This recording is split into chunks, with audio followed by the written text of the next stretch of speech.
Collected Essays of Valerie Lynn Stevens. Critical Thinking, and the Mind Ponders Itself. And the mind ponders itself.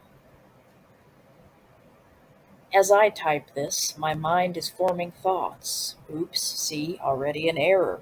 My mind was forming thoughts before I began typing this. Between the present perfect and the present, or is it by now the past tense? All is so mercurially fleeting, isn't it? Even when I read Jean-Paul Sartre's Being and Nothingness in my early 20s, despite my grasp of most of his thought processes, there were certain things I just didn't get.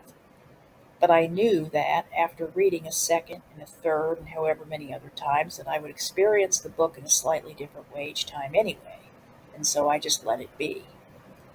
Letting it be is key, I suppose, to a good rapport with one's own mind. If one can just release the fear of one's own mind, perhaps leading one to a place where one does not want to go, then some real growth and progress can begin. This is one of the more pernicious symptoms of complex post-traumatic stress disorder.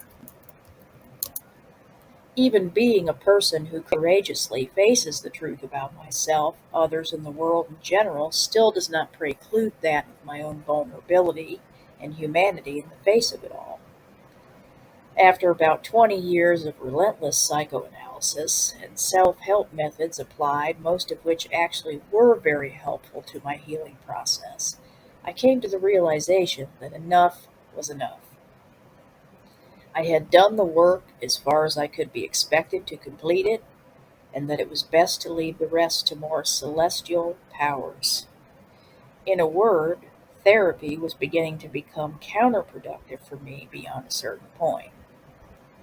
Although those celestial powers that I mentioned before were the powers helping me along the way the whole time, even when I felt close to the edge, much like the angel which spared Abraham his son Isaac's life when it pulled him away from the edge of the cliff. I personally feel his presence just as much and often more so in situations where I am able to resist some kind of evil from overtaking me, and not just in situations where I feel like doing a good deed and then do it, spur of the moment. Goodness is achieved through resistance to evil, but I won't delve too far into that one for this particular essay. So, the mind pondering itself, or what we also refer to as metacognition. What exactly is critical thinking? If I were to invent my own definition of it, it would go something like this: the application of reason and intuition with the aim of arriving upon an adequate establishment of fact and truth as they relate to present reality.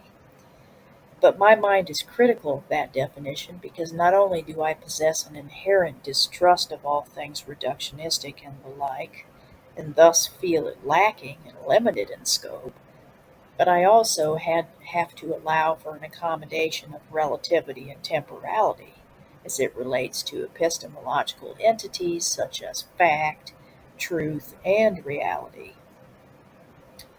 Personally, I make a distinction between reality and truth. Reality, to me, is those phenomena which derive mainly from the physical senses and from those deductions which are strictly logistical and communally evident to all persons perceiving said phenomena. Truth, to me, deals with more intangible phenomena which derive mainly from more intuitive faculties of perception, which have as their most salient function and feature the grasp of phenomena both metaphysical and absolute. To put it another way, reality is relative and transient. Truth is absolute and eternally fixed or homeostatic. But what does all this have to do again with critical thinking? Everything.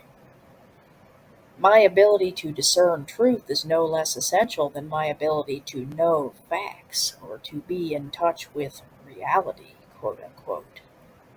We live in a world which also attempts to dichotomize these two salient and spiritually pertinent elements into mutually exclusive domains. This is often why we see many very sane and highly sentient lucid individuals, myself included, labeled as being insane or mentally ill by our society. This phenomena, of course, has many causes, but this is one of them.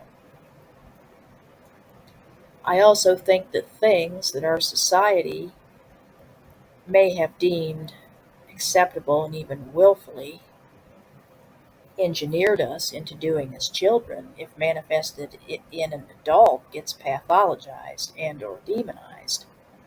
For example, whenever I feel lonely, I still invent imaginary friends inside of my own head.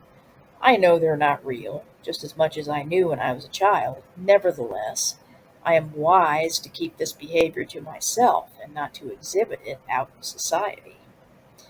Although I still, even in an age of Bluetooth and MP3 technology, get gawked at whenever I'm talking aloud to myself walking down the street.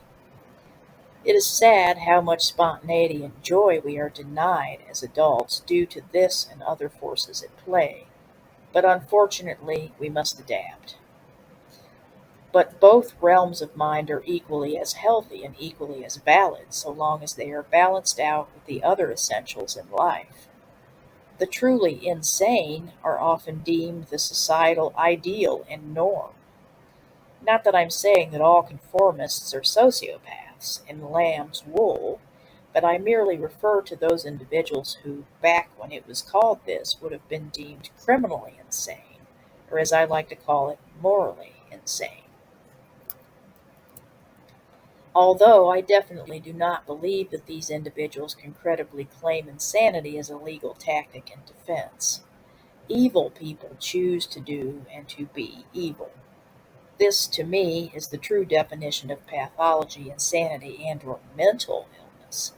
But no matter how many new terms we invent to put into the DSM, the human condition will not be helped as long as we feel the need to re-victimize the victim, to demoralize the human being who has already been demoralized enough, in most cases through systematic childhood abuse. And this is where the evils and damages of a world which thrives on paucity of feeling and humanity and a shallowness of analysis and intellectual pursuit are revealed most in their crudity and cruelty. And the same phenomena can be witnessed in our criminal justice system. As long as some people choose to judge and to treat their fellow human beings based on dehumanizing and demoralizing stereotypes and feeble-minded worldviews, the inequity and iniquity will continue. Yet another case in point for the redeeming virtues of critical thinking. And so it seems that the title of this here entry, "And the Mind Ponders Itself," has digressed, or perhaps progressed, into some of the most eminent reasons why it is driven and must remain driven to ponder itself, and the condition into which it has been born. To continue its search for truth and justice in a world which seeks to turn the human mind upon itself, so that the truth becomes obfuscated by all the meaningless and distractionary chaos and idiocy